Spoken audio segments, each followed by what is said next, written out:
দুদিকে রড দিয়ে বেঁধে রাখি প্রথম দিন থেকে এটাই এই জায়গা বেঁধে দিল।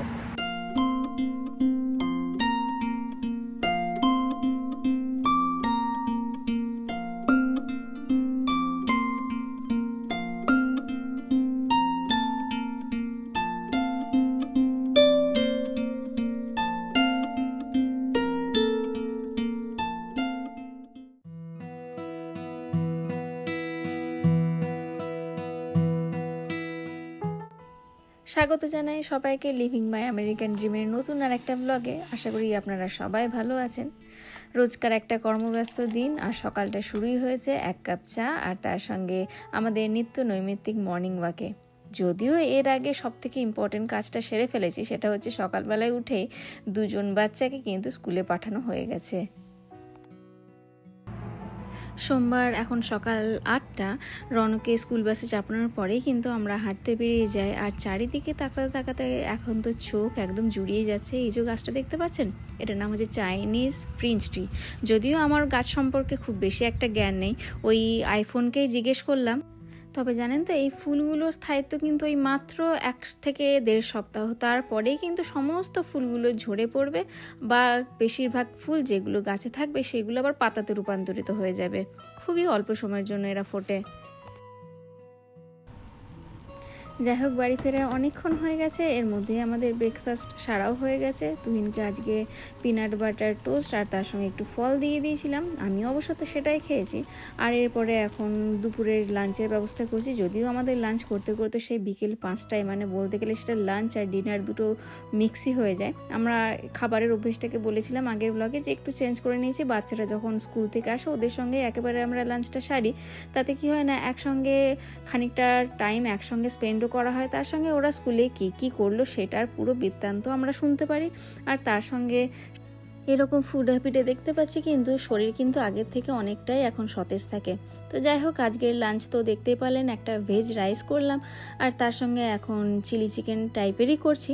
চিকেনটাকে শুধুমাত্র সস, তার সঙ্গে একটু গার্লিক পাউডার, নুন আর অল্প একটু কর্নফ্লাওয়ার দিয়ে আমি ম্যারিনেট করে নিয়েছিলাম। তারপরে সিম্পলি ভেজে যেরকমভাবে চিলি চিকেন আপনারা সবাই করেন ঠিক সেইভাবেই আজকে আমি করব।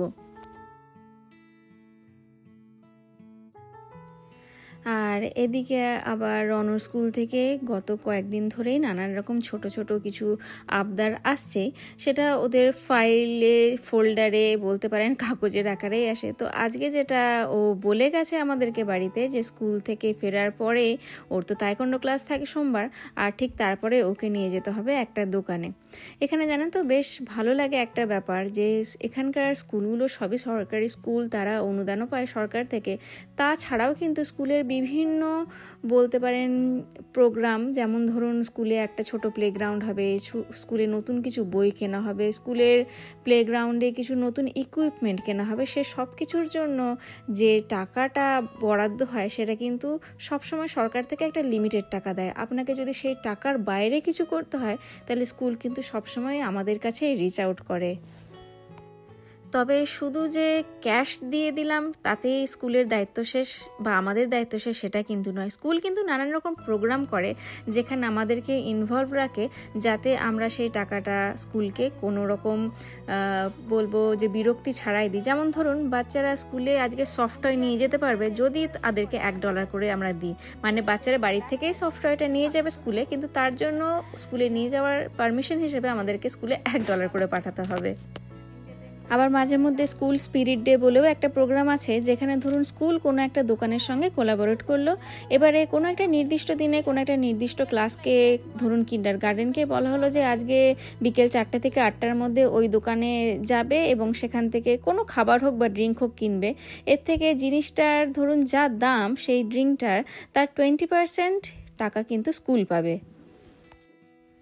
প্রোগ্রামগুলোর কোনোটাই কিন্তু বাধ্যতামূলক নয় যে প্রত্যেকটা স্টুডেন্টকেই তাতে পার্টিসিপেট করতে হবে বা আমাদেরকে টাকা পাঠাতেই হবে, নাহলে বাচ্চারা কোনো পানিশমেন্ট পাবে। এটা সম্পূর্ণ নির্ভর করে আমাদেরই ওপর, যে আমরা বাচ্চাকে হেল্প করব বা স্কুলকে হেল্প করব কি করব না। তো যেহেতু পুরো ব্যাপারটাই বলতে পারেন স্কুলের, আর স্কুল মানে সেখানে আমাদের বাচ্চারাও জড়িত থাকে, তাই এরকম কিন্তু ডোনেশন কিন্তু বলতে পারেন 12 মাস ধরেই কিন্তু কিছু না কিছু স্কুলে আমরা পাঠাতেই থাকি। আর তাতে কিন্তু হয়েওছে, দেখেছি ফল হিসেবে দেখেছি যে রণদের প্লেগ্রাউন্ডে একটা নতুন সম্পূর্ণ স্লাইডের সেট ওরা কিন্তু কিনেছে। কলকাতাতে Dakshinbanga means south Bengal. I was close. ফিরে এসছে বাচ্চারা স্কুল থেকে, এখন একটু খাওয়া দাওয়ার পরে নানান রকম খেলা চলছে। তবে দুটোকে ধরে বেঁধে এখনই নিয়ে যাব মাঠে, সেখানে কিন্তু প্রচুর কাজ আছে। অলরেডি বললাম তো গার্ডেনিং শুরুই করে দিয়েছি, আর কিছু না কিছু চলছে। আসলে এত বড় ব্যাকইয়ার্ডটা আর প্রত্যেকবারই এরকম ফাঁকাই পড়ে থাকে। আপনাদের মধ্যে অনেকেই আমাকে এর আগে বলেছিলেন যে এত বড় জায়গা কেন গার্ডেনিং করো না, কিন্তু জানেন তো যতই গাছ লাগাচ্ছি না কেন তবুও মনে হচ্ছে যেন জায়গাটা সেই ফাঁকাই পড়ে আছে। একটা দিক তো পুরোপুরি ওই বলতে পারেন সবজি দিয়েই ভরিয়ে দিয়েছি, মোটামুটি সবই ছোট ছোট সিড লাগানো হয়েছে, তার থেকে সিডলিং আসছেও, কিন্তু অন্য দিকটা এখনও ফাঁকা রয়েছে। আর এই দিকটায় যে কি করব বুঝে পাচ্ছি না, তাই ভাবলাম যে একটা দিক যখন ফল লাগিয়েছি অন্য দিকটাতে কিছু ফুলও লাগানো যাক। বেশ কিছু ফুলের বীজ ইতিমধ্যে ছড়ানোও হয়ে গেছে, কিন্তু সময় তো লাগছে। আর এই সময় ধরাটাই জানেন তো ভীষণ কঠিন ব্যাপার।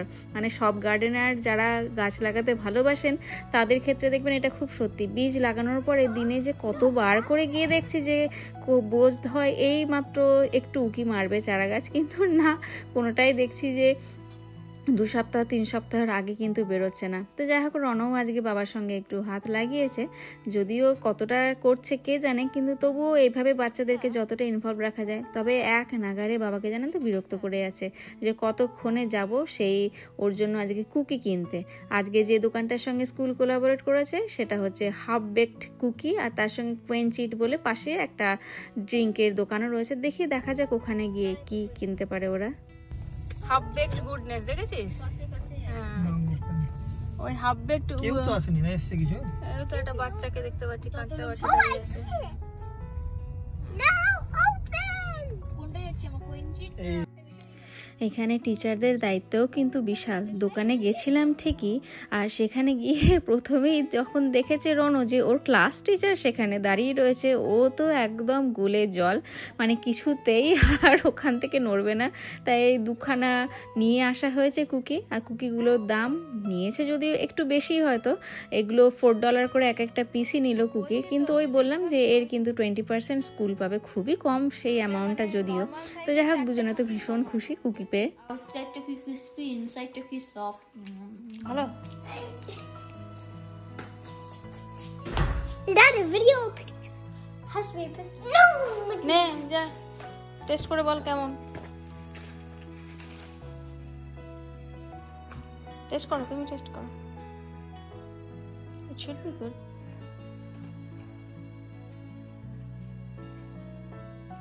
Yummy? Yeah, but in the hole, yeah, it has a hole. See? That's the chocolate chips. খাও। দোকানের নামই ছিল হাফ বেকড কুকি, মানে কুকিগুলোর নাকি বাইরেটা একদম নর্মাল কুকির মতন ক্রিস্প, কিন্তু ভেতরটাতে মনে হচ্ছে যেন ব্যাটারটা এখনও বেক হয়নি ঠিকঠাক করে। তাই দুজনে কোনো রকমে অর্ধেকটা করে খেয়ে রেখে দিল। এখন তাদের আবদার রাত্রেবেলায় যে প্যানকেক খাবে তারা, তাই অগত্যা কতগুলো প্যানকেক বানিয়ে দিলাম ওদের জন্য। রিনি আর রনো এগুলো খেয়ে নেবে। ফ্লাফি হয়েছে? ঠিক আছে, দুটোই খাও, পারলে আবার দেবো, ঠিক আছে? মনে হচ্ছে পারবি? ফুল হয়ে যাবি না? ঠিক আছে ঠিক আছে, খা, তারপরে দেখবো, ঠিক আছে বাবা? খেয়ে নাও, ওটা খেয়ে নাও। If you want more maple syrup tell me. হ্যাঁ বাবা।